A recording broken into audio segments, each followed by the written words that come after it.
दोस्तों संग मचाने मस्ती, बोरियत की खोल के रस्सी, खुशियों की लगाने डुबकी, आओ चलो सभी झूलेलाल, गर्मियों में सबसे सही।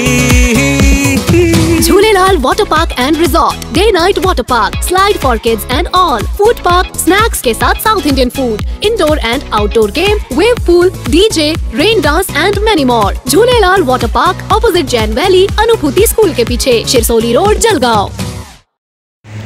जादा दराने कपाशीचे बियाणे विक्री करणाऱ्या जळगावच्या पारोळा तसेच म्हसावदेतील कृषी केंद्रांवर कृषी विभागाने कारवाई केली आहे। 850 रुपये दराचे कपाशीचे बियाण्याचे 1200 ते 1250 रुपयांमध्ये विक्री केली जात असल्याची तक्रार शेतकऱ्यांनी कृषी विभागाकडे केली होती। त्यानुसार कृषी विभागाच्या पथकाने जादा दराने कपाशीचे बियाणे विक्री करणाऱ्या पारोळा येथील गायत्री ॲग्रो एजन्सी तर म्हसावद येथील भूषण कृषी केंद्रावर कारवाई केली असून दोन्ही विक्रेत्यांविरोधात पोलिसात गुन्हे दाखल करण्यात आले आहेत। दोन्ही कृषी केंद्रांचे परवाने निलंबित तसेच रद्द करण्याबाबतची कारवाई केली जाणार असल्याची माहिती कृषी विकास अधिकाऱ्यांनी बोलताना दिली आहे। जादा दराने कोणतीही कृषी केंद्र बियाण्याची विक्री करत असल्याचा शेतकऱ्यांनी तक्रार करण्याचे आवाहन कृषी विभागाने केले आहे। बाकीच्याचं काय काम आहे? कोण आहे तिथं? नसं चला बघा, बाकी चला बरं, चला इथून बाहेर।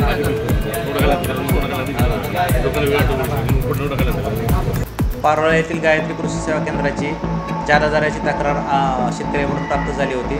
त्या अनुषंगाने भरारी पथकामार्फत सापळा रचून सापळा रचण्यात आलेला आहे। या सापळ्यामध्ये 864 रुपयाचे कापूस बियाण्याचे पॅकेट 1200 रुपयाला शेतकऱ्याला विकत असल्याचे सिद्ध झाले आहे। त्या अनुषंगाने गायत्री कृषी सेवा केंद्राचा परवाना निलंबित करण्याची कारवाई प्रस्तावित करण्यात आलेली असून गायत्री कृषी सेवा केंद्रावर पारोळा पोलीस स्टेशन येथे गुन्हा दाखल करण्यात आलेला आहे।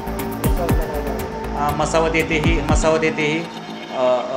जादा दराची तक्रार प्राप्त झाली होती। त्या अनुषंगाने संबंधित कृषी सेवा केंद्रावर सापळा रचून कारवाई करण्यात आलेली असून संबंधित कृषी सेवा केंद्राचा परवाना निलंबित करण्याची व police MIDC Jalgaon MIDC police station येथे गुन्हा दाखल करण्याची कारवाई प्रस्तावित करण्यात आलेली आहे। भूषण कृषी सेवा केंद्र जळगाव म्हसावद 864 रुपयाचं पॅकेट 1200 रुपयामध्ये विक्री होत असल्याचे आढळून आले। शेतकऱ्यांना आवाहन कराल की MRP पेक्षा जास्त दराने कोणत्याही शेतकऱ्यांनी कापूसाचे बियाणे खरेदी करू नये। मान्य जिल्हाधिकाऱ्यांनी कृषी निविष्ठा उपलब्धता व तक्रार निवारण कक्ष कृषी विभाग जिल्हा परिषद जळगाव येथे स्थापन केलेला आहे।